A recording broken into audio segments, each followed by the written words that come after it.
Diálogo Franco es una presentación de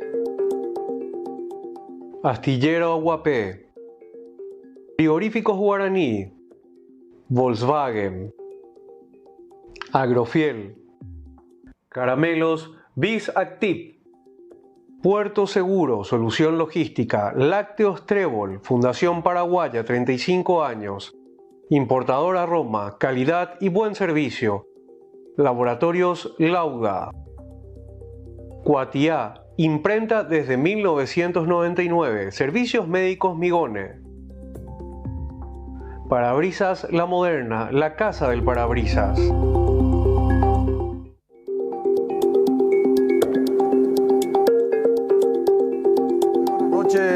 Queridas amigas, queridos amigos, comenzando un programa más de Diálogo Franco. Hoy un programón. Toda la vida trabajando, aportando a la caja de jubilados y no tenemos absolutamente claro de qué va a ocurrir con la caja de jubilados. Hay muchos inconvenientes, hay muchos comentarios trascendidos, dime y direte.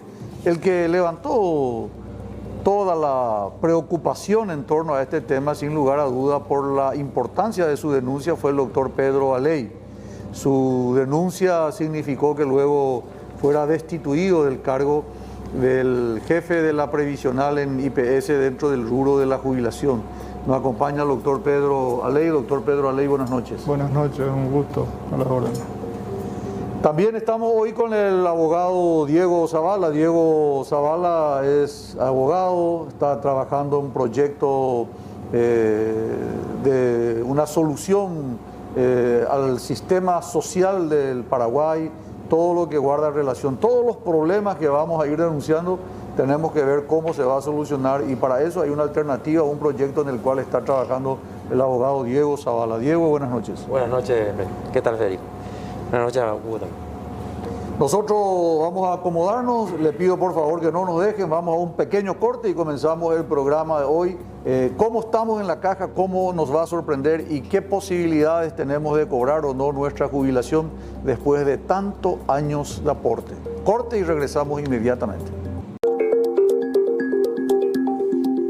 Estamos de vuelta en Diálogo Franco, ahora ya adelantando nuestro corte de las 9:15 directo hasta las 9:30. Doctor Pedro Aley, impresionante la cantidad de mensajes antes del programa, incluso ahora mismo estando en producción recibimos muchas denuncias, llamadas, comentarios, queriendo participar. Es inhabitual que una persona participe en poco tiempo 2 veces. Tu caso es probablemente el único, en el cual estuviste más o menos en abril de este año.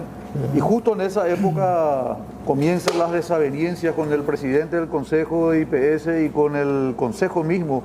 ¿Puedes compartir con la audiencia qué es lo que ocurrió y qué es lo que significó tu destitución, doctor Pedro Aley? Sí, señor. Bueno, las desavenencias comenzaron exactamente el día 27 de abril. El día 26 de abril el Ministerio de Trabajo, el viceministro Luis Orué, hace público que el ministerio está persiguiendo a empleadores que habían simulado las suspensiones de su personal al solo efecto de hacerle trabajar y que IPS les pague el correspondiente salario.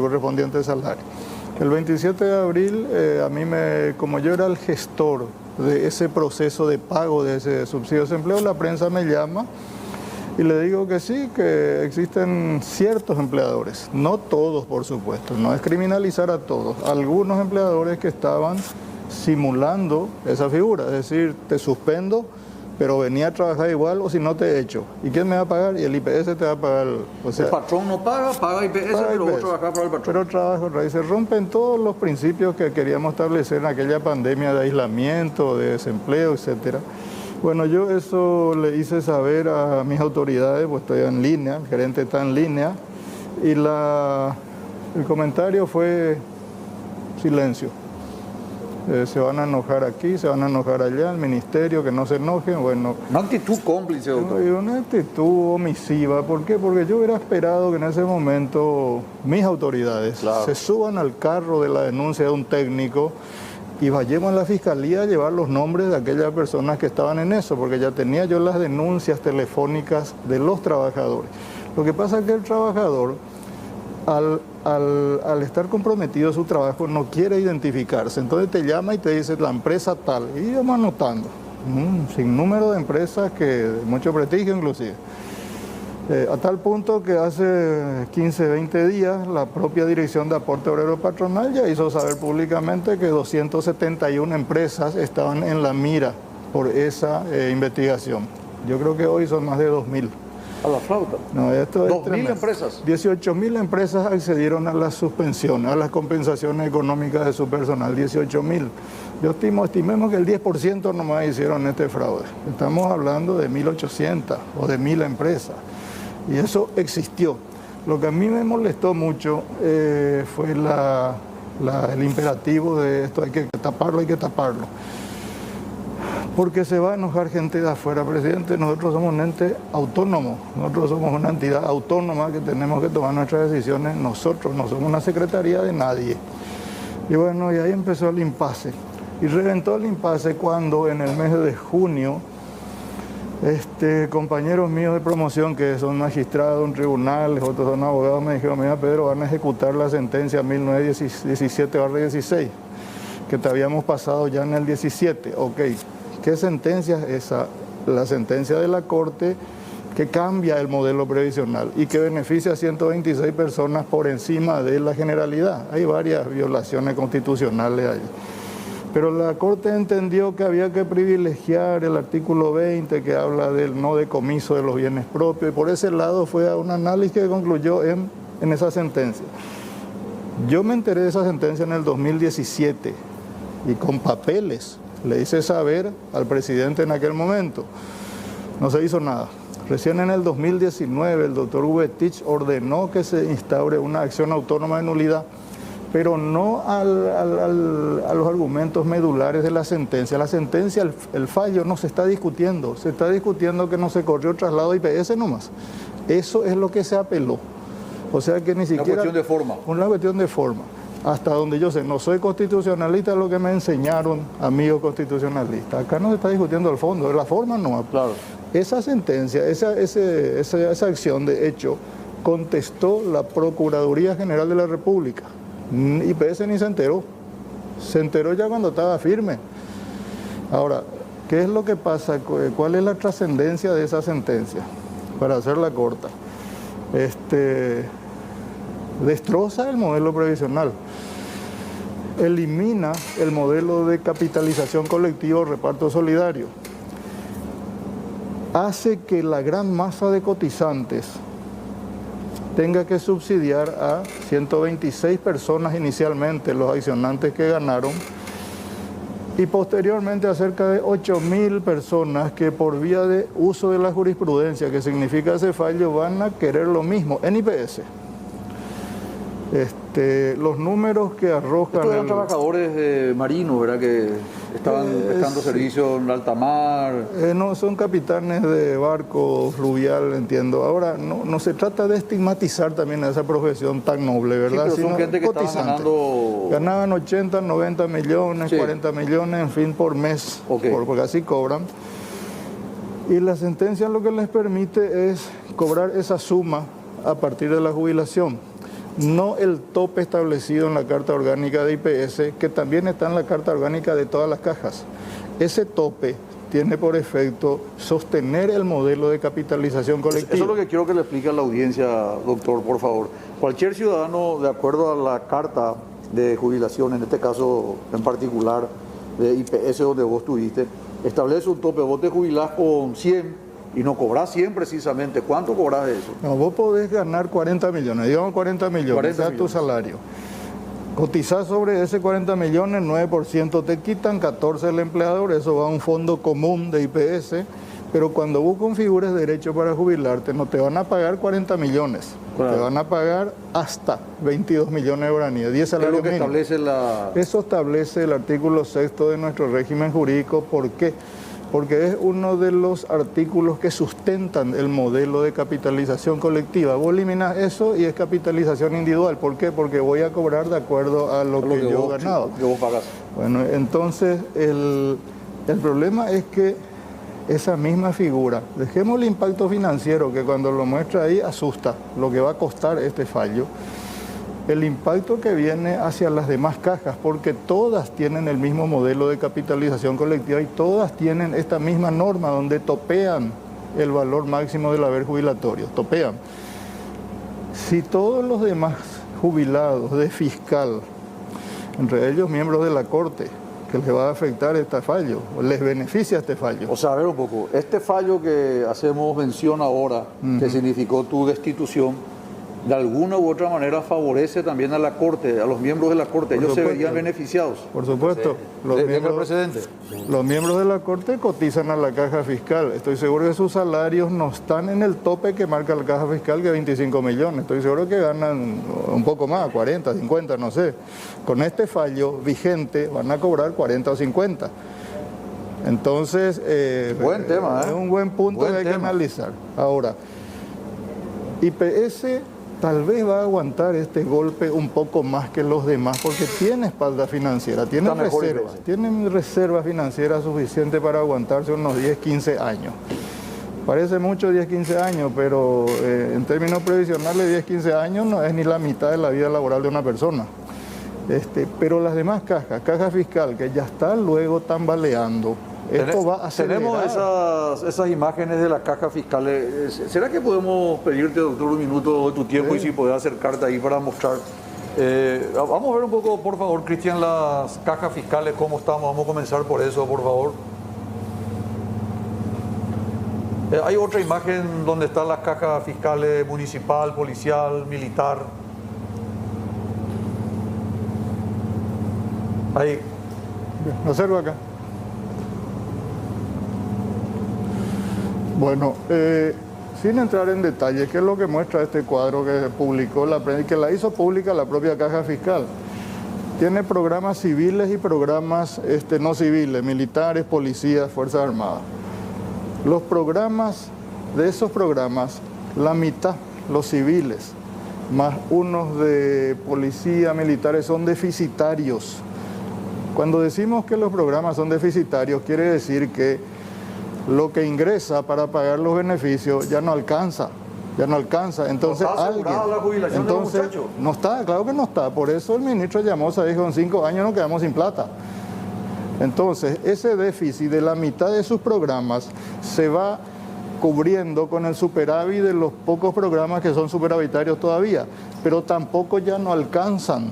El año pasado nomás el déficit ya alcanzó 145 millones de dólares, o sea, lo que faltó. ¿Y quién puso la plata? El Estado. ¿Y quién es el Estado? Nosotros, los que pagamos impuestos. Claro. O sea, estamos subsidiando el déficit de un sistema totalmente desfasado y que ya está en déficit. Este año, doctor Ale, el Estado paraguayo desembolsó la friolera suma de 150 millones de dólares. Este año 2021 va a desembolsar. Pero no y el para Estado. el 2028 la expectativa es que llegue a los 500 millones de dólares.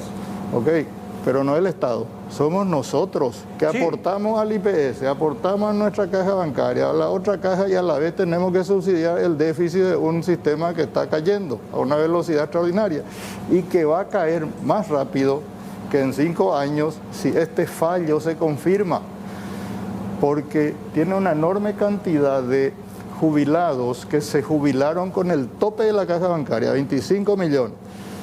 Si este fallo se confirma, esa cantidad de jubilados van a decir, no, yo quiero que me actualicen también ahora, porque yo me hago 25 y allá IPS le actualizó a todo. Y van a pedir cobrar 40, 50 o 60 millones también. Y eso acelera el déficit. O sea, si decimos 800 millones en 5 años, yo creo que va a duplicar con este fallo. Eso es lo malo de este fallo de la Corte, que tiene otra arista muy grave. Legisló, no siendo competencia del Poder Judicial, modificar el modelo previsional, legisló y modificó, se entrometió en la competencia del Poder Legislativo, eso es gravísimo, y generó un modelo híbrido para el IPS. Ese debate que benefició a los 126 ahora, es un tema que debe discutirse en el legislativo, entre todos. A lo mejor hasta, en el fondo, a lo mejor hasta tiene razón aquel asegurado que dice, pero si gano 80, ¿por qué me vas a dar 22? A lo mejor tiene cierta razón, Claro. pero en el modelo que tenemos no tiene razón formalmente. Esa discusión tiene que hacerla el legislativo, Hay que cambiar la no ley. en una causa judicial. Esa es la situación que se plantea. Ahí lo que vemos básicamente es que policías, militares y docentes están Deficitarios. deficitarios. Deficitario, Hoy. totalmente. ¿Y cómo se cubre este déficit? Con el superávit, el resultado de los que todavía tienen un superávit, que son empleados públicos, maestros y magistrados judiciales. Pero ya no alcanza. Ya se tuvo que sacar plata otra vez de otro lado para cubrir este déficit de otros 150. Y vos me decís en 5 años 800 millones. ¿Y de dónde va a salir? Y de impuestos de la gente. Eso es en términos simples y llanos, eso es lo que va a pasar con este universo numérico acá, que decir, mira los números, bueno, hay que explicarle a la gente que eso no va a pasar. Este negativo se cubre con este positivo, pero este positivo ya no alcanza. Ya no alcanza.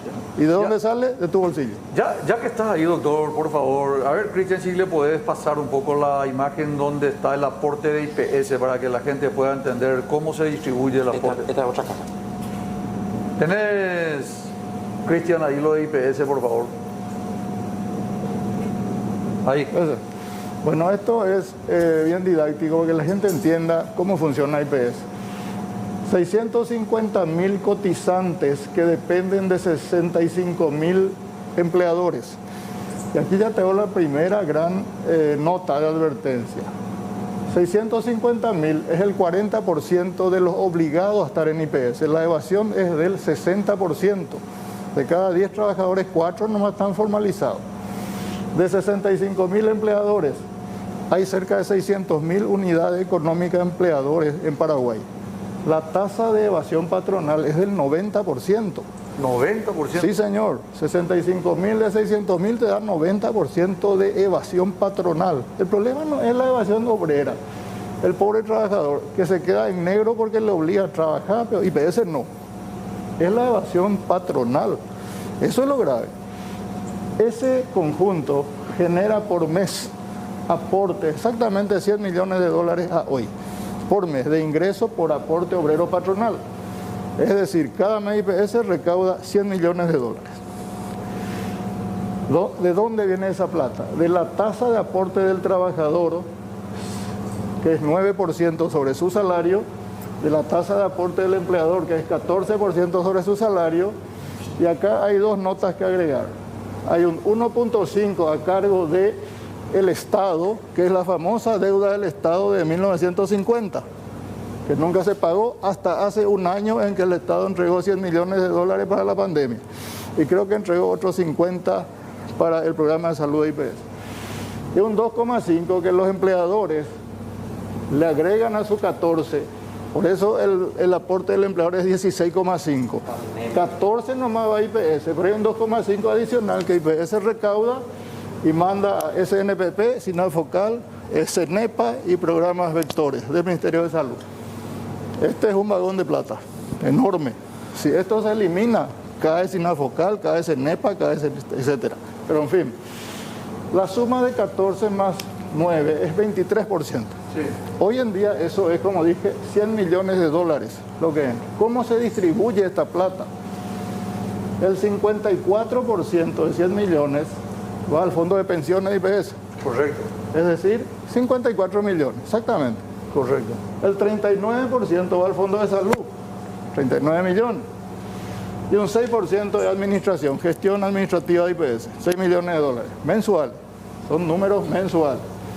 Con estos ¿Eso 50... es para pagar el salario de los funcionarios o es para la construcción de infraestructura? no, es para salario y para papeleo y para equipo, etc. Okay. El salario del personal de blanco está acá, en esto. Ok. Esta plata paga las jubilaciones, las pensiones y el aguinaldo de los jubilados. Es como un 13º mes que exista en el año. Y ese costo es 35 millones de dólares. Si entra 54 y sale 35, tenés un superávit de 19, que es lo que va sumándose año a año y hoy significa las reservas del fondo de pensiones de más o menos 2.100 millones de dólares. Esa es la reserva técnica de IPS cuando decimos tiene espalda financiera. Ok, 1.200 en la banca, más las propiedades, más los préstamos, etcétera, ¿verdad? Un patrimonio de 2.100 millones. Pero salud, ¿qué pasa? Salud recibe 39, pero su gasto mensual hace ya, cuando hicimos el estudio hace 6, 7 meses, en la época de Benigno López inclusive era 70 millones de dólares. Entonces salud, que tiene que cubrir los servicios médicos, salario del personal de blanco, medicamentos, insumos, paga los reposos, los subsidios de reposo. Tiene un déficit hace rato del orden del 30% mensual. Es decir, unos 30 millones de dólares le falta cada mes al seguro de salud. Por eso la deficiencia en gestión y la falta de todo. Por eso el mal servicio. Claro. Acá, bueno, es fácil, es gestión de insumos y prácticamente. La otra diferencia que hay que mirar es que este es un fondo, genera renta. Estos son programas presupuestarios, no generan nada. Es decir, hasta el hospital central, de IPS, que está, digamos, indiciado acá, pertenece al fondo de pensiones. Este es el dueño de todo. Por eso es tan importante la situación de esto, que está en la otra lámina. La otra lámina, por favor, Cristian. Ok. El instituto, por supuesto, hace proyecciones actuariales, siempre lo ha hecho, porque así está en su ley cada 3 años, del modelo de capitalización colectiva con reservas. Ese es el famoso reparto solidario, solidaridad social. No me toque el reparto solidario. Por oposición al enemigo, llamémoslo así, capitalización individual, modelo chileno. Ese pues, es el antagonismo que se instaló en la mente de la gente. Con reserva, nuestra reserva dijimos 2.100 millones de dólares. En ese cálculo actuarial hay una figura fundamental que hay que entender. Cada haber jubilatorio promedio que cobra un jubilado de IPS, 65.000 ahí, el haber jubilatorio promedio que cobra esa persona es sostenida por 8 salarios de imposición. Es decir, para que este señor jubilado cobre, necesitamos que 8 personas coticen. Cotizantes. Sobre el salario promedio IPS de salario de 3 millones y algo. En este escenario se puede hablar de un horizonte a 19 años, el famoso 2040. En el 2000 era 40 años, hoy son 19 años nomás ya. Este es el horizonte actuarial del IPS. ¿Qué quiere decir eso? Que en el 2040 el fondo de pensiones se va a empezar a comer la cola para pagarle a ese señor. Bajo esos parámetros empezarán a usar las reservas técnicas y eso se agota en el 2060. Es lo que nos dicen los actuarios repetitivamente. Y en ese escenario, que luego ya es preocupante, porque hablamos del 2040, 19 años nomás, es menos de la carrera laboral de una persona, claro. Son 25 años. En ese escenario aparece el acuerdo y sentencia 1917/16 de la Corte. Eso es lo que hablamos al principio del programa. Que legisla, antepone el interés particular al general, introduce el modelo de cuenta individual en ese modelo y genera efectos financieros devastadores para el IPS. Inmediatos, los 23 primeros jubilados de los demandantes se van a llevar 4.5 millones de dólares de una vez. ¿Por qué de una vez? Porque se les va a liquidar desde que solicitan hasta hace 2, 3, 5 años cuando se jubilaron, retroactivo, y se llevan 4.5 millones. Jurisprudencia, ok. Luego en el corto plazo, 126 demandantes entran los otros 103 que todavía no pidieron el retroactivo, van a entrar los 103 y se llevan 72 millones de dólares. Ahí se completan los 126. Aquí se completan los demandantes. ¿Y qué pasa? Como esto sienta jurisprudencia, IPS tiene 802 jubilados ya, topeados en 10 salarios mínimos, que van a pedirte que la mitad nomás te pidan, liberame mi tope, en vez de 22 pagame mi 30, mi 40, mi 50, te vas a un gasto de 212 millones, ponerle en 5 años. Todo como consecuencia de del acto de la Corte Suprema de Justicia en 1917. Así mismo. Y, para peor, en el mediano plazo, tenés 6.000 cotizantes activos, trabajadores activos hoy, que están cotizando sobre sumas superiores a 22 millones. Ganan 40, 50, 100, 200 también hay. Y que usando este fallo, cuando configuren derecho, estos 6.000 o 1.000 o 2.000 o lo que sean, cuando configuren derecho a la jubilación de edad y antigüedad, te van a pedir la misma cosa, aplícame esto. Claro, lógico.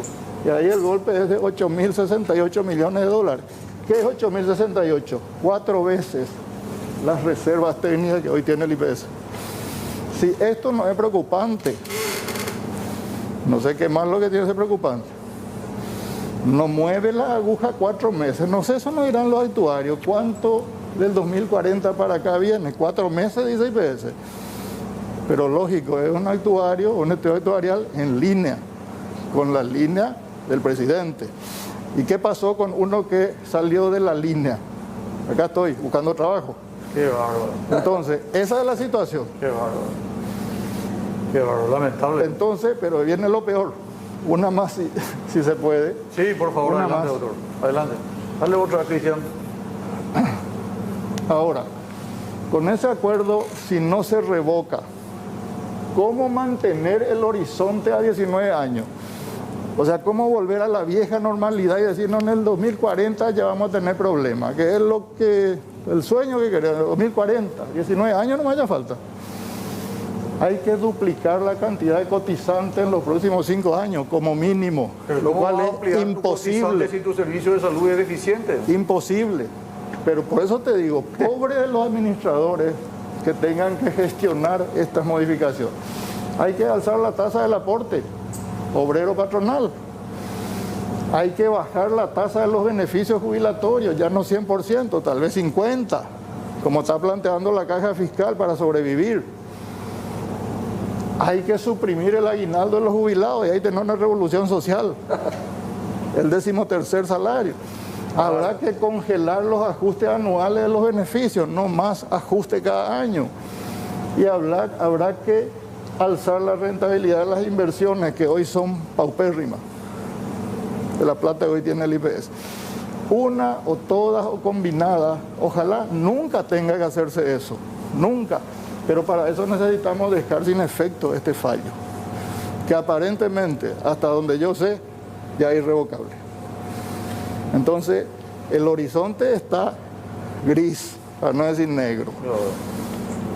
Yo veo al contrario, yo veo negro. Esto. Breve resumen, hasta ahí. Diego, vos como abogado, ese acto de sentencia de la Corte es irrevocable. Sí, pero yo le hice unas recomendaciones. Tuvimos en otro panel con Hugo interesante que convocó la ley, ¿verdad?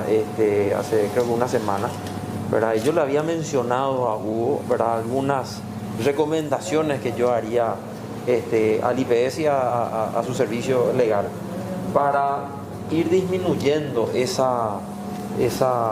déficit que hoy lo tiene, actuarialmente lo tiene la caja del IPS. Yo recomendaría 2 acciones. La primera, ¿verdad?, que aclare la Corte si el fallo rige, ¿verdad?, con relación a las salarios de hoy para adelante, no de hoy para atrás también, ¿verdad?, porque eso, por las informaciones que yo tengo, no está aclarado. Y el segundo punto, que también le mencionaba yo a Pedro, ¿verdad?, no soy nomás el asesor legal del IPS, ¿verdad?, pues yo haría eso, ¿verdad?, si me toca, ¿verdad?, que también aclare en la Corte qué es lo que se va a devolver.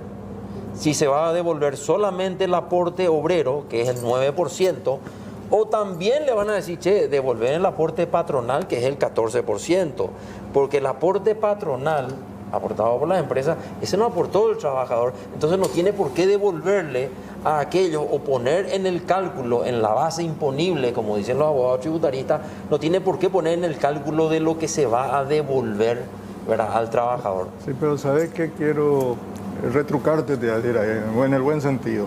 Cuando yo me jubilo hoy, la ley me dice lleva el 100% de tu promedio de los 36 meses. Sí. A mí no me interesa que sea el 9, el 14, cómo entró.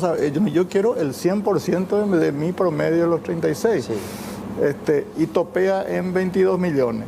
Sí. Es decir, una cosa es el ingreso y la distribución en los fondos, otra cosa es mi derecho a la tasa de sustitución. Sí. Eso no cambia. Y ahí yo creo que el abogado tiene, o sea, en una recomendación mía, no soy el abogado del IPS, vuelvo a aclarar, ahí yo creo que tiene que entrar la habilidad, ¿verdad?, del abogado y convencer a la Corte de las limitaciones, ¿verdad?, que tiene el fallo. Una cosa es de topeo en los 300 jornales, ¿verdad?, o en los 22 millones que estaba diciendo Pedro, ¿verdad? Y la otra es decir, espera un poco, porque la Corte está hablando, la Corte está diciendo eso en su fallo. El fallo se funda sobre dos bases legales. El primero, el aporte, y después voy a hablar en lo que yo coincido con Hugo y que tiene razón, ¿verdad? Lo primero que dice la Corte, lo aportado, vamos a decir, por ejemplo, Federico Franco estaba aportando números redondos, 1.000 guaraníes por mes, o $1.000 por mes. Federico se quiere jubilar sobre los aportados sobre 1.000, ¿verdad? Puesto que, tampoco, yo trabajé, pero sí, es cierto, vos recibías como gerente de una empresa naviera, que es uno de los casos mencionados por Pedro, ¿verdad? Pero yo me quiero jubilar sobre los aportados. Claro, claro, es legítimo. ¿Por qué van a enviar a un fondo donde yo no sé quiénes están allí, un fondo difuso? Eso es uno, el derecho de propiedad sobre lo aportado, por eso yo creo que ahí se puede trabajar sobre lo contribuido, porque el aporte de la empresa no es, pero el aporte del trabajador no es lo mismo que la contribución de la empresa, ¿verdad? Uno, ¿verdad? ¿verdad? Y lo otro es el tema, ¿a partir de cuándo rige el fallo? No para el pasado. Yo no vi en mi vida legal, y yo creo que eso hay que plantearlo ya, para limitar esta sangría actuarial que hoy con justa razón lo señala Pedro, ¿verdad? ¿Por qué vamos a partir? Hoy planteamos la acción de constitucionalidad, la sentencia sale en tal fecha y la ley es bien clara.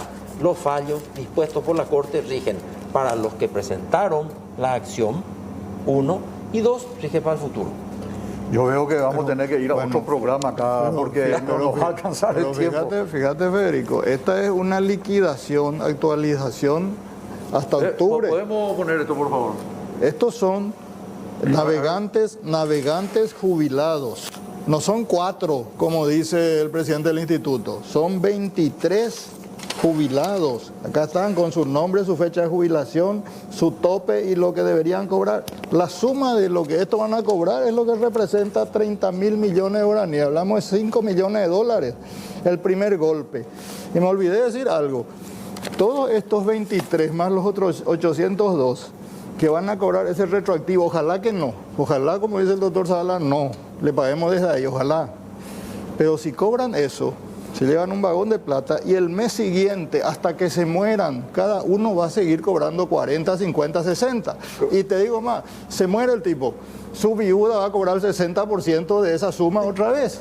Con este agravante, que lo señalan muchos estudiosos de cajas jubilaciones, este sistema estaba pensado en la época de Higinio Morínigo. Y Claro. salió en los últimos años de Higinio Morínigo, perfecto, ¿verdad? 46. Sí, en el 46. Se necesitaba el sistema de jubilaciones. Se consolidó el proceso en la época de Stroessner. Estamos hablando hace más de 50 años, ¿verdad? Y la expectativa de vida en aquella época, y me va a corregir Pedro, ¿verdad? En aquella época la expectativa de vida era 50, 55... 58 años de edad. 58 años. Y la jubilación hoy era ¿cuánto? 60. ¿Hoy cuánto estamos hoy? Hoy estamos casi 79 años varón, 77 o más, mujer 79, varón 77. La expectativa de vida subió, lo que significa Subió. que vamos a financiar más dinero en jubilaciones con los aportados por personas que no se tenían en mente. Y que va a cobrar un montón de plata, no es ya que va a cobrar 3 millones o 22 millones, va a cobrar 40, 50 por mucho más tiempo. Sí. Eso es lo que... Señores, tenemos que ir a un corte, me van a disculpar, pero ya no seguimos. Vamos a un corte rápido y regresamos inmediatamente. Bueno, estamos de vuelta a Diálogo Franco. Durante el curso del programa recibimos algunos mensajes, la producción recibió unos mensajes. ¿Puedes poner un poco, por favor, Cristian, las imágenes de las notas que recibimos? Y como consecuencia vamos a hacer un pequeño cambio en nuestra programación. Está en línea el señor Abel Florentín, Abel Florentín es un ciudadano paraguayo que quiere hacer una denuncia formal al aire. Abel, te escuchamos. Buenas noches, Abel. Muy buenas noches, doctor. Muchas gracias por la oportunidad que me estás brindando a mí en particular y en representación mía a todos los jubilados de la caja bancaria.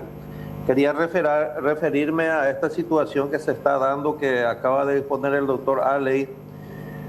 Esto él hacía mención a jubilados, pero yo quiero hacer una denuncia formal en que nuestras propias autoridades de nuestra caja y demás funcionarios recurrieron a este mismo trámite para que ellos puedan tener sobresueldos o cobren por encima de lo que la ley le topea. La ley topea específicamente para los consejeros y presidentes de la caja a través de un artículo en particular en la ley, y ellos, y también para los funcionarios, por supuesto, por tratarse de una entidad de amparo social que tiene que ser cuidado. Y esta situación nosotros lo hemos denunciado también en su momento al Poder Ejecutivo, al Banco Central y al propio ministro de Trabajo en su momento, porque esto viene ya desde el 2015 y nosotros acabamos de salir de una crisis bastante delicada, doctor, que es de conocimiento público, que se le atribuyó ese tema también a los jubilados, pero sin embargo la responsabilidad siempre fue la del Ejecutivo, en particular lo del Banco Central, por no tomar las medidas del caso, haciéndole comprar banco quebrado y hoy día permitiendo de que ocurra todas estas barbaridades, este vaciamiento tremendo que se está dando en nuestra caja bancaria. Eso es de público conocimiento y bajo la mirada, digamos, persuasiva del Banco Central está permitiendo. Con decirte un dato nada más, que estamos, según el cálculo actuarial de la caja, está en un déficit de casi 163 millones de dólares en este momento, según el balance que ellos publicaron al año 2019. Entonces, doctor, ese es un poco el tema. Son 4 consejeros y más de 50 funcionarios que están cobrando muy por encima de lo que la ley permite a través de esta triquiñuela que ellos utilizan, como lo llaman el acta y acuerdo y sentencia de la Corte Suprema. Eso es lo que quería dar a conocer, doctor, y estoy a su disposición para lo que fuere necesario responder. A ver, mira, yo te agradezco de corazón, vuelvo a repetir, esto no estaba en los planes, así que probablemente vamos a hablar con la gente de la producción, nos vamos a hacer otro programa el lunes porque nos estamos quedando cortos de tiempo. Yo te agradezco y en todo caso te llamamos mañana desde la radio para hacer una nota, Abel. Lo que está diciendo... Doctor? Muchas gracias. Gracias, Abel. Lo que está diciendo el señor Abel Florentín confirma incluso antes que la acta y sentencia del 2016, en el 2014 ya salió esto. Quiere decir que podemos encontrarnos con muchas sorpresas y con otros beneficiados dentro de todo este tema, doctor Ale y doctor Zavala. Mira, el tema de la caja bancaria es bastante particular. No quiero entrar mucho porque es otra caja que IPS, pero ¿qué es lo que se ve? Cómo el Poder Judicial penetra en materias que no conoce o que conoce pero deliberadamente quiere corregir a través de un fallo, pro algo o pro lo otro. Acá lo grave para mí es que en el sistema político que tenemos de independencia entre los poderes, uno de ellos está irrogando atribuciones legislativas y modificando el modelo previsional a través de un interés particular de 126 personas, dignas personas, no hago juicio de valor sobre esas personas, pero cotizantes que van a llevarse medio vagón de plata. Dieguito. Sí. A ver, yo coincido con Pedro, ¿verdad?, de que tocar los modelos bajo los cuales nacieron las cajas, pues las cajas tienen que tener integridad. Si no tenemos la integridad financiera no vamos a llegar a los cálculos actuariales sobre los cuales se crearon las cajas. Ahora bien, ¿verdad?, los fallos de las Cortes nos están señalando algo que está agraviando a un grupo de personas. Te vuelvo a reiterar, si vos aportaste sobre 1000, te querés jubilar sobre lo que vos aportaste. Claro. Pero no es el modo. Claro, no es lo que está en la ley. Claro, Las reglas de juego estaban antes. Sí, permíteme, Federico. Yo creo que tenemos que ser bien claros que, ¿verdad? Retocar a través de fallo lleva, como dice Pedro, Pedro lo que dice es a desnaturalizar el modelo y a los problemas que puede llevar eso, correcto, que son problemas actuariales y va a llevar el déficit de cada una de las cajas. Ahora bien, ¿qué nos está diciendo con esto la Corte? Nosotros tenemos que leer esto porque la Corte habla a través de su fallo. Nos está diciendo, hay gente que no está contenta con el modelo de reparto. Totalmente. Y es el momento de que hablemos de otros modelos cuando hablemos de la ley. Eso es uno, ¿verdad? También hay problemas, como lo señalaba recién la persona que presentó el caso, ¿verdad? Yo creo que no podemos nosotros hablar también de reformar el sistema y nos estamos instalando algo que muchos expertos nos están diciendo. Ustedes no tienen autoridad de control. El sistema financiero en Paraguay funciona. Puede tener sus errores, pero funciona ¿por qué? Porque hay una autoridad de control y regulación, claro, que es la Superintendencia de Bancos. Lo mismo el sector seguros. Falta la Superintendencia de Tiene una Superintendencia de Seguros. Pero hoy nos está faltando a nosotros, ¿verdad?, una autoridad de control que es la que señale estos problemas. Correcto. ¿Verdad? Y, ¿verdad?, yo estoy insistiendo, tenemos nosotros que pensar en aquel jubilado que estaba aportando 1.000 y que se quiere jubilar sobre esa base, pero no tiene la posibilidad de hacerlo porque la caja nació y tiene que continuar y morir como una caja, ¿verdad?, ahora, de sistema de reparto. Ahora, Diego, yo como un observador político, este tema de la pandemia que estamos pasando, Dios nos guarde, puede ser poca cosa si es que la caja se llega a desfondar y los jubilados llegan a fin de mes y no cobran sus haberes. Es que caja fiscal ya está. Y bueno, cuando los muchachos dejen de cobrar, esto va a ser un problema. Ahora se está pagando porque IPS de alguna manera le está subsidiando, le está cubriendo. Y te vuelvo a repetir, 150 millones de dólares el Estado paraguayo puso en el presupuesto de este año para ayudar. Y en el 2028, la gente dice, no hay un problema mío, es un problema del otro gobierno. Eso es grave, eso es una irresponsabilidad. Va a ser el problema de la próxima generación. Claro. Nosotros hoy no tomamos las medidas correctivas. Estamos en línea con el economista, el doctor Manuel Ferreira. Él fue ministro de Hacienda y le saludamos. Manuel, ¿cómo estás? Buenas noches. Buenas noches, Federico. Buenas noches también a los panelistas que están contigo. Manuel, explicarnos un poco vos desde tu punto de vista económico. ¿Cómo está la caja? ¿Goza de buena salud o esa isue? Bueno, lo que pasa es que hay varias cajas, ¿verdad? Y tenemos una serie de problemas que son problemas que tenemos que resolverlos de distinta manera. Creo que hoy la caja más problemática de todas es en realidad la caja fiscal, que es la que está más comprometida con toda esta situación. Nosotros venimos pagando déficits de la caja fiscal, déficits generales de la caja fiscal, porque en realidad toda la parte de magisterio, Fuerzas Armadas, etcétera, etcétera, está en déficit desde el año 2010, pero venimos pagando, cerramos a hoy más o menos 660 millones de dólares, vamos a acumular seguramente 750 millones de dólares más o menos al cierre de este año, y tenemos una serie de problemas también que afectan a otras cosas, ¿verdad? Que no solamente es la sostenibilidad financiera de las cajas, sino que también están otros problemas que se pueden ir dando.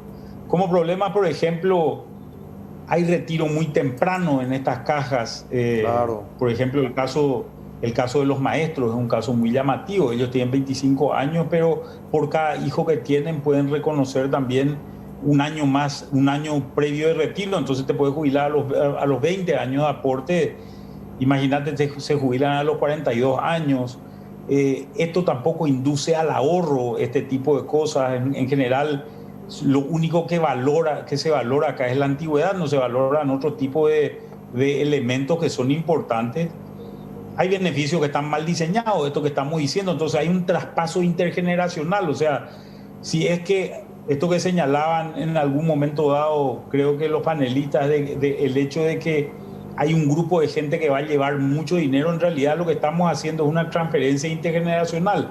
Esta gente que hoy está aportando, que es joven todavía, no va a tener dinero el día de mañana para poder para poder financiar. Es el caso del IPS, que es un problema serio.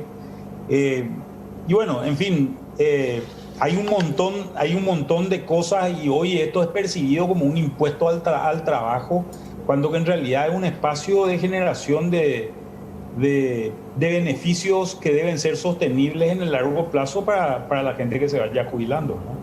¿Qué frase? Es un impuesto al trabajo, dice Manuel, ¿eh? Sí, así también lo puso la Corte, ¿verdad? Pero tenemos que pensar nosotros que tienen que haber otras alternativas sobre las cuales trabajar, ¿verdad? Y yo creo que existen esas alternativas. Con Hugo estábamos hablando, con Pedro, pero no estábamos hablando la vez pasada, que existen sistemas mixtos en donde una persona aporta, ¿verdad? Una parte de su aporte, que sería la parte del aporte sobre la cual va a existir el tope, ¿verdad? Aporta a un sistema de reparto, y el resto lo aporta a un régimen de capitalización individual. Claro, un sistema mixto. U otro sistema, u otro, ¿verdad? Que existe, otras variantes que existen en otros países. Vos podés decir, yo me voy sobre esta caja, pero también puedo migrar a aquella si aquella me va a pagar mejor. En Paraguay vos no podés migrar. Entrás, nacés, morís en tu caja. No te podés cambiar. Quiero aprovechar que está Manuel, doctor Diego Zavala y doctor Hugo Aley, para preguntarle, él sabe mucho de números. Manuel, este año, ¿cuánto es la inyección que va a aportar el presupuesto general de gasto de la Nación para salir de esta situación crítica? Y me decías fuera de cámara que en el 2028 va a llegar a otra cifra exorbitante. ¿Cuánto es este año lo presupuestado 2021 y cuánto es para finales del 2028-2029? Doctor Manuel Ferreira, por favor. Este año estamos hablando más o menos de 175 millones de dólares de aporte que se van a hacer. Y el número esperado para el cierre del año 2029 anda por los 800 millones de dólares.